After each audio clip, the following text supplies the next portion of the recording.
Muito bom dia, queridos ouvintes e amigos da Rádio Mundial. Estamos aqui nessa sexta-feira sagitariana, são 6 horas da manhã e eu sou Ademir Serafim Júnior. Eu sou João Paulo Miranda. E nós somos o projeto Semente Abstrata, trazendo o nosso programinha aqui para vocês toda sexta-feira às 6 da manhã na Rádio Mundial. Se você no 6 da manhã é complicado, dá uma fuçadinha que nós postamos esse programa e alguns outros conteúdos nas redes sociais. Primeiro no YouTube. youtube.com/no Semente Abstrata. A força do hábito, né, João? Facebook. Mas tô atento, hein? facebook.com/Semente Abstrata. E no Instagram. Instagram, @Semente Abstrata. Qualquer outra coisa, manda um e-mail para sementeabstrata@gmail.com. Sugiram, critiquem, comentem, bora trocar figurinha. E agora em janeiro, não percam que eu também estou te pegando de surpresa, nós teremos algumas novas atrações que já estão na manga. Uma delas, inclusive, será feita pelo João. Ele não sabe, mas ele vai fazer para nós aqui. Estou sendo informado agora. Um materialzinho novo. A Semente vai buscar semear um pouco mais alguns conteúdos, buscando trabalhar um pouco as tônicas do conhecimento humano. Vamos semear, regar e depois colher. Se preparem, nós vamos semear astrologia, nós vamos semear cinema, nós vamos semear yoga, nós vamos semear também um pouco de cultura teosófica e biótica e algumas outras fontes. E vida, né? E vida, né? Tem muita coisa legal agora para 2019 que vamos lá. Basicamente começa ontem, né? Já começou. Pessoal, nas 2 últimas semanas, João e eu estamos começando aqui uma grande tessitura, né, João? Sempre. Estamos desenvolvendo aqui um trabalho que vai se estender não por algumas semanas, por alguns meses, que é basicamente conversar um pouco aqui com vocês sobre o grande ferramental iniciático que é o tarô, como ferramenta de ganho de consciência, como ferramenta para que nós consigamos nos aprofundar um pouco mais dentro de cada um de nós e, consequentemente, dentro do próprio universo. Fizemos um programa inicialmente debatendo um pouco sobre a lógica do tarô. Semana passada entramos um pouco no lado da história do tarô, certo? Fazendo alguns joguinhos de números, brincando um pouco com os arcanos maiores e menores para a gente entender um pouco de o que são esses arquétipos que estão, de certo modo, encerrados nas lâminas. João, hoje então não tem mais tempo para fugir. Vamos lá, vamos lá. Agora, por fim, nós vamos começar a conversar sobre cada um, inicialmente, dos arcanos maiores do tarô. Hoje, então, até para a gente já começar e aproveitar da melhor forma possível esse tempo, vamos começar sobre o pai de todos. Pai de todos. Literalmente. Vamos falar sobre o arcano 1. E até para chega de preâmbulo, eu quero que você comece, como temos aí cerca de 22 minutos para conversar sobre esse assunto, desenvolva inicialmente aspectos gerais do arcano 1, e aí a gente vai trocando figurinha. Vai trocando nossas figurinhas. Perfeito. Bom, acho que a inspiração, Sol em Sagitário ainda, a inspiração tá boa. Voltando de São Tomé, né? São Tomé e São Lourenço, tônica jupiteriana. Aliás, eu quero até agradecer a todos que estiveram nessa jornada nesse último fim de semana por São Tomé e São Lourenço. Foi muito legal. Um abraço para todos e um abraço para todos os nossos ouvintes e telespectadores também. Um abraço para Edina, a nossa irmã amiga Edina, que é a organizadora, né? E um beijo para todos. Mas vamos lá. Edição, uma coisa, vai ser colocado no ar a lâmina? Vai sim. Até a hora que o Caião estiver assistindo o programa, nos auxiliando com a edição, nós vamos incluir cada um dos programas uma imagem. Para fins de estudo e como referência, nós utilizaremos as gravuras do baralho de tarô de Oswald Wirth. Tá? Que nós entendemos que é um baralho que segue a tradição, que tem um nível de consciência bastante muito interessante rico, para a gente conversar. Vamos lá. Bora. Vamos lá. O mago, arcano 1, mago, o prestidigitador, Le Bateleur, né? Segundo Oswald Wirth, cuja tradução do francês é o pelotiqueiro. O pelotiqueiro. O pelotiqueiro. É o segundo o mestre JHS, essa lâmina, o arcano 1, ele tem o sentido de Deus em movimento. Então é o início da criação, né? O início da criação que vai se tornar a manifestação. É o uno trino,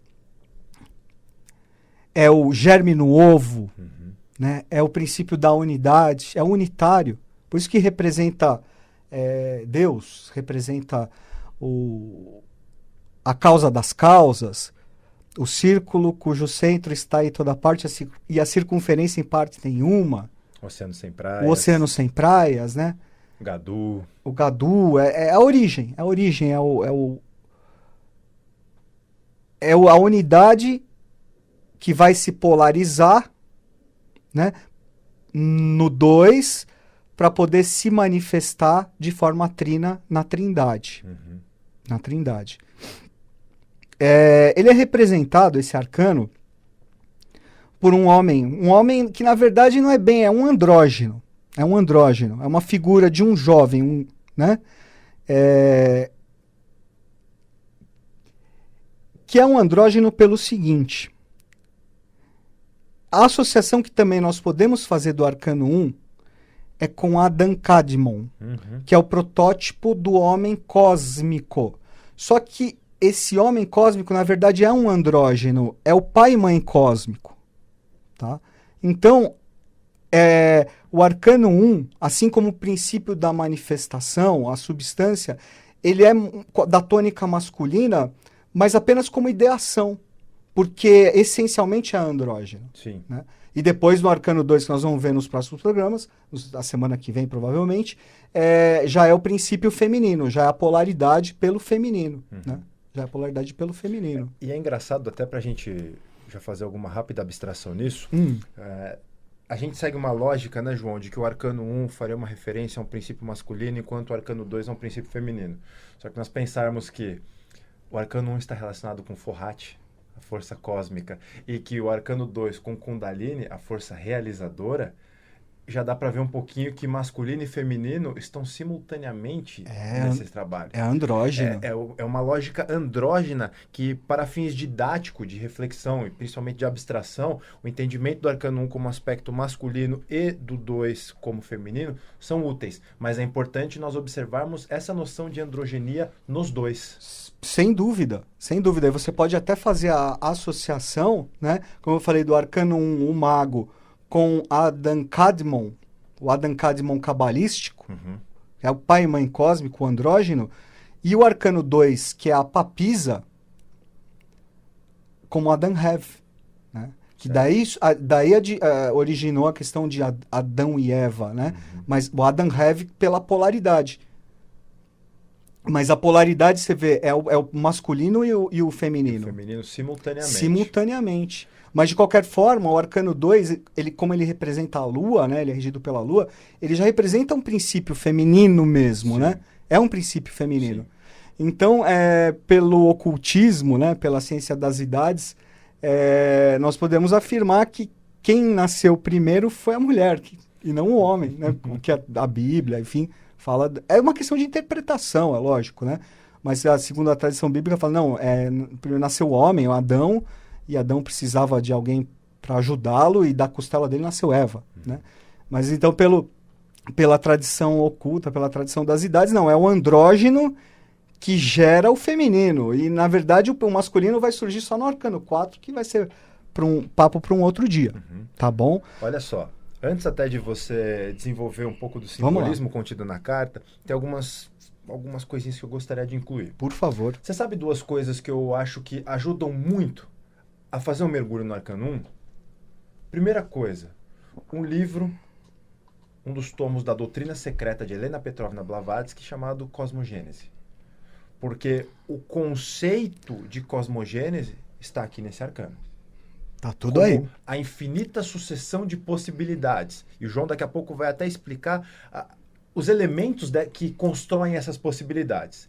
E a segunda grande ferramenta que eu gosto de utilizar é o princípio hermético do mentalismo. Tava pensando nele. Estamos conectados. Então, a cosmogênese como uma ferramenta de estudo para explicar todas as possibilidades contidas nesse arcano, E o mentalismo para identificar tanto a materialização dessa infinita sucessão de possibilidades, quanto o arcano 1 dentro de nós, como elementos criadores, como um microverso, vamos dizer assim, com possibilidades de um criador também. Então, por exemplo, quem assistiu o filme A Origem, que mostra o pessoal criando ali e tal, ou nos sonhos, mas criando os próprios universos, ou mesmo no programa que nós fizemos há cerca de um mês, mais ou menos, em homenagem ao Stan Lee, que nós falamos sobre os grandes autores que criam universos. Criam universos, criam mundos. Eles literalmente fazem o São trabalho do prestidigitadores, é isso. Não é? É. Então vamos lá, João. Comenta um pouco para nós desses elementos na carne. Eu estava pensando justamente no princípio, na lei hermética do mentalismo, né? Que fala que todo o universo é mental. Todo o universo está dentro de Mahat. Mahat, que é um termo teosófico que fala grandemente cósmica. Grandemente. E por que é o mago, né? Por que é o prestidigitador? Porque, na verdade, todo o processo de criação, todo o processo de manifestação e de evolução do universo, ele é um processo mágico, ele é um processo alquímico. E que envolve o que nós chamamos de Maya, né? Das Maias. E as Maias não são exatamente ilusões. A tradução literal de Maia seria ilusão. Mas, na verdade, entra a parte de ilusão, mas são as nossas noções de realidade, né? São as noções de realidade de cada universo, de cada estado de consciência, enfim. Mas tudo que existe dentro dessa grande mente cósmica, né? Que é a unidade, que é o Adam Kadmon, que é o gerador, que é o princípio gerador. Então, como nesse princípio, nessa causa das causas, já existe a substância, né, que nós chamamos de substância também, já existe o universo inteiro, todo o ciclo de manifestação que nós chamamos de Manvantara, já existe isso como substância, como eterna possibilidade de vir a ser. Sim. Então está todo o processo de cosmogênese está inserido no Arcano 1. Como o Arcano 1 ele é a unidade, ele tem tudo, ele tem todo o projeto, né? Como vai se desenvolver vai depender, aí depois entra o próprio aspecto humano, né? Sim. Mas é o mago que, como atividade, como ação, ele começa a esse processo que vai se manifestar na Trindade e vai evoluir em 7 etapas. Sim. Então, veja, nós estamos falando de que essa figura com o chapéu com o infinito na cabeça... o próprio número 8, né? O 8 e os infinitos, aliás, e os elementos, é a consciência que irá manipular a substância e realizar, aí se utilizando de outros arcanos que a gente vai falar lá na frente, essa infinita possibilidade de vir a ser. Quando nós utilizamos aí, e aí chegando rapidamente nos 4 elementos dispostos para uso do mago, nós entramos no que seriam os dias da criação da cosmogênese teosófica, certo? E esses dias são a sucessão dos reinos evolutivos que estão se manifestando. Então seria um primeiro dia de desenvolvimento do chamado reino mineral, o segundo dia do desenvolvimento do chamado reino vegetal, o terceiro dia do desenvolvimento do reino animal e o quarto dia ainda acontecendo de desenvolvimento da chamada hierarquia Jiva. Jiva, né? Humana? Da hierarquia humana, do gênero humano.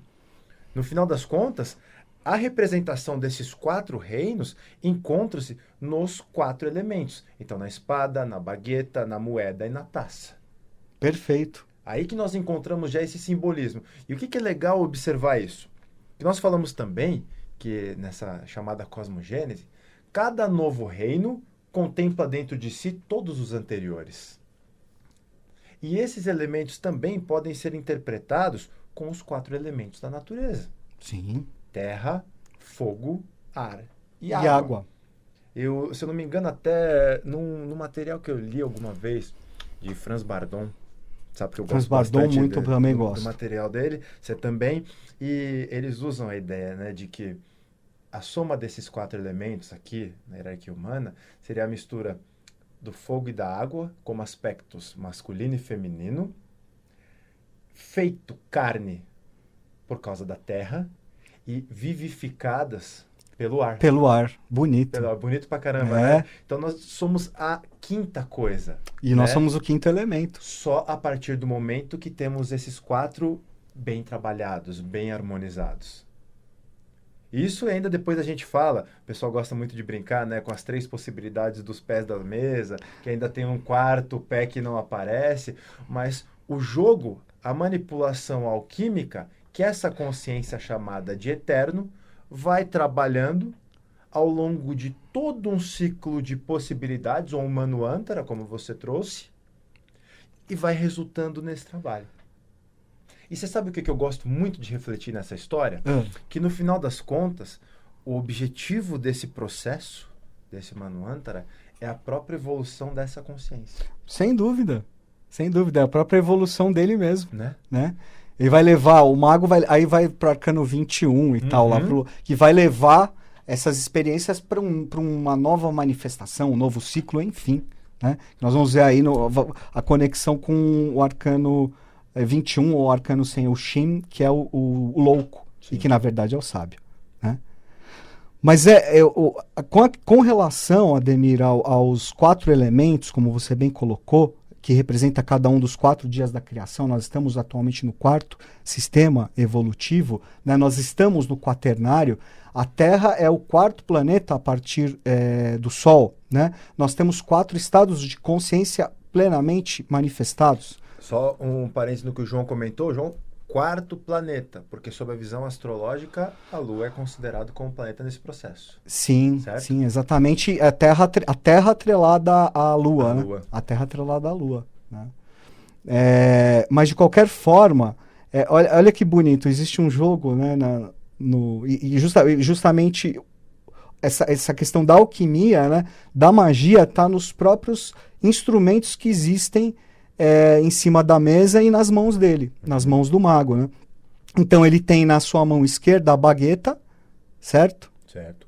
Ele está captando, né, a força espiritual, ele está captando Forrat, ele está captando Sol. O fogo frio.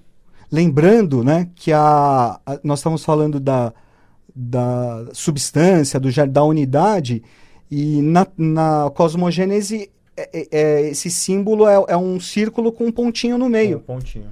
Que significa o quê? O que é o símbolo astrológico, alquímico, do próprio Sol. Né? Então, mostra aqui o quê? Que tudo vem do Sol. Como chamado Sol oculto. Sol oculto. Aí vem a questão do Big Bang, que tudo vem do Sol oculto. Né? Então, ele começa com um instrumento, a bagueta, que é um instrumento de magia, um instrumento de magia feminino, certo? Que representa o naipe bastões, que são os princípios femininos. Logo depois, a taça, que também representa também princípios femininos. São 28 possibilidades, né? 14 arcanos representando as baguetas, 14 arcanos representando as taças. Depois, e a taça junto com a espada em cima da mesa, Sim. certo? A bagueta na mão dele, virada para cima. Ele captando a força espiritual para gerar a manifestação, né? Aí depois ele tem a espada, que é um instrumento de magia masculino, tá? Que é um instrumento de magia masculino, e logo depois a moeda, o ouros, que é um princípio também masculino. São 20, as espadas e o ouro são 28 também possibilidades, os 28 arcanos, representando questões relacionadas ao princípio masculino. As nidanas, aspectos negativos, e as escandas, aspectos positivos. E você percebe, é possível perceber que no disco solar, né, existe o quaternário aqui, Sim. manifestado, e ele está com o dedo, com a mão direita e com o dedo indicador, que é o próprio dedo de Júpiter, né? É o dedo de Júpiter que está sobre o disco. E é curioso porque você vê que veio a evolução, ela se origina do Sol, certo? E ele mostra que todo o processo vai terminar onde? No Sol, Sim. que é o próprio disco solar. Sim. E o 78º arcano do tarô é o 1 de ouros. Então, a evolução, ela começa no Sol, comunidade, e termina no Sol também. No Sol. E aqui ele pode ter um outro jogo também, que aí você, começando porque o ouros representa a Terra, tá? Sim. A moeda representa o elemento terra, a espada o ar, a taça a água e a bagueta o fogo. Então aqui existe todo o processo de iniciação, todo o processo alquímico. Você trabalha a sua questão física, né? Você trabalha o seu corpo, você trabalha o seu estado de consciência a partir do físico, né? Aliando a sua inteligência, o elemento ar, com o seu emocional, a sua força masculina e sua força feminina, né? Chegando isso pelo ar e pela água, e a prova final é a prova do fogo, que representa a bagueta, que aí você torna o quê? A bagueta representando o cetro do poder, Certo. que vai estar na mão do imperador lá no Arcano 4. No 4. Olha só então, João. Quem não nos acompanhou no programa da semana passada, vai lembrar que o João comentou um pouco sobre o tarô menor. Dividindo nos 4 naipes, então nós podemos concluir tranquilamente que, dentre as ferramentas de trabalho do mago, está o tarô menor. Tá, o tarô menor está aqui dentro. Está aí. Todo o conjunto de tendências masculinas positivas e negativas e tendências femininas positivas e negativas, com os 56 arcanos menores. Então, até por isso que o João comenta que está tudo encerrado aqui dentro. Não é à toa que essa carta é chamada também uma das cartas mães. Importante. Uma carta mãe do Importante tarô, a gente falar isso. chamada o quê? Essa é a carta do pai. Tá? Na manifestação trina, que o João comentou, vai haver a carta do pai, a carta da mãe e a carta do filho, que nós, ao longo do arcano, do tarô maior, vamos desenvolver. Então, observem, isso eu acho que é um fator muito importante. Não, é muito, muito importante. Até a própria letra hebraica que rege o arcano 1, né, que é o Aleph, que é uma letra dupla, porque é uma letra mãe. Sim. Então, observem que é uma figura que ela tem o chamado poder do eterno, né? O poder do infinito, representado pelo chapéu. Nisso. Que o chapéu é naquela forma do 8 deitado, que é o símbolo do infinito. Aí agora a gente pode perguntar, tá, João, mas na cosmogênese teosófica, fala-se de que seriam 7 dias. Aqui nós encontramos 4. Por quê? Respondo. Estou perguntando para você, mas eu mesmo estou respondendo. Só para acompanhar o raciocínio. Mesmo as cartas do tarô e os baralhos de tarô obedecem determinados ciclos evolutivos. Então, o nível de consciência e os arquétipos encerrados nas lâminas corresponde a um desafio de ganho de consciência para determinado período. É isso aí. A lógica desse ferramental é que nos auxilie no presente momento. Por isso que dizem que um baralho de tarô que serviu muito no século XVII, no século XVIII, talvez não tenha o mesmo nível de consciência de um baralho preparado para o presente momento. Com certeza. Não é? Claro. E nisso a gente vai percebendo essas diferenças. A verdade vai evoluindo. Tudo no universo evolui. E aqui, dentro desse primeiro arcano, nós encontramos toda a infinita sucessão de possibilidades, essa infinita sucessão de possibilidade de vir a ser, vamos usar assim, para que a gente trabalhe agora no ganho de consciência, na construção desse universo. E por que não na construção dos universos que nós criamos todo dia. Nós aí lembrando que o processo de você compreender, não há como você compreender a cosmogênese, o ensinamento eubiótico, teosófico. O tarô você não vai compreender, você vai assimilar. Né? E esse processo se dá através do quê? Da identificação. Então é você se identificar com o próprio mago. Né? Você se identificar com esses arquétipos, com esse princípio. E é uma lâmina muito, muito, muito rica. Né? Muito rica. Você vê que tem a própria taça aqui que representa. Você vê que dentro da taça existe uma substância vermelha, quer dizer, a taça é o próprio graal. A taça é o próprio graal. Embaixo das pernas dele existe uma flor. Né? Figura super recorrente, né, João? Importante você dizer Importante, isso. Né? Porque, primeiro, né? Porque a flor de lis é ligada ao sexo, e toda criação, no fundo, ela é sexual. Né? Todo o processo de criação de universos e da criação humana, ela segue um padrão arquetípico sexual. Né? E a flor de lis é o símbolo que representa o androginismo. Né? Você vê que aqui ela ainda está fechadinha, porque ela ainda vai se abrir. Né? E ela também, você pode até fazer a conexão também com a própria a Rosa Cruz, né? Mas que está aqui sob sob as pernas do mago. Ele está numa posição, isso aqui é curioso também, né? As pernas dele estão numa posição assim, parece meio 10 para as 2, né? A posição do esquadro, que é uma posição maçônica. Porque não é a questão da iniciação maçônica. A iniciação, ela segue esse padrão dos elementos. Né? Isso está bem evidente naquela ópera de Mozart, A Flauta Mágica. Né? A Flauta Mágica, ela fala de todo esse processo. Vale a pena. Eu não sou muito de ópera, sinceramente. Interessante, né? eu vou... Mas a Flauta Mágica eu adoro. Tem até um DVD, se bobear, tem até no YouTube, uma filmagem do Ingmar Bergman, que é um dos meus cineastas favoritos, da Flauta Mágica. Né? O teatro filmado, é muito legal. Né? Se vocês tiverem interesse, vale a pena. E tá todo esse processo aqui, ó, da terra, do ar, da água e do sangue, né, e do fogo tá representado ali. E a gente vai encontrar muito ainda a taça para explicar até um pouco mais desse simbolismo do grau, que até tem um arcano específico falando sobre isso. Uma última reflexão que eu queria até propor para o pessoal... Nossa, já foi. Era entender também aonde mais nós encontramos o arcano 1. Então, por exemplo, arcano 1, o arcano 10, somando 1 mais 0, que nós voltamos para o 1. Mesmo o arcano 19, somando 1 com 9 dá 10, depois que reduz volta no 1 também. 1 também. Então, ficam aqui algumas propostas de reflexão para entender qual que é a correlação entre esses arcanos. Perfeito. E a semana que vem a gente já faz nós fazemos uma correlação já da papisa, né? Da sacerdotisa com o nosso amigo aqui, o mago. Combinado. Certinho? João, obrigado. Eu que agradeço, Ademir. Obrigado vocês que nos acompanham. Semana que vem, 6 horas, estamos de volta. Um grande abraço e até mais. Valeu, pessoal.